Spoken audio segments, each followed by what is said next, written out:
আমাকে দিন তো বাবুরে আগে দেবে।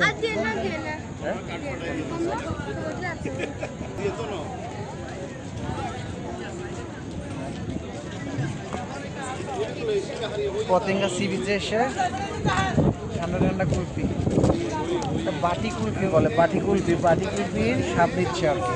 দেখি কেমন লাগে। যে মুরগি চাচা দেখি নিজের হাতে তৈরি করা আপনার।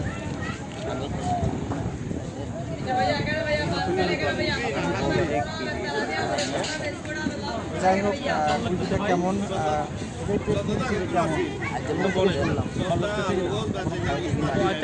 খায়া বলেন কেমন? মজা আছে, যেরকম আমাদের এলাকায় কুলফি খাই ঠিক তার চেয়েও ভালো স্বাদ, অনেক মজা। তো আপনারা আসলে অবশ্যই নাম কি? আমির ভাইয়ের বাটি কুলফি খেয়ে দেখবেন, অনেক মজা। তো আল্লাহ হাফেজ।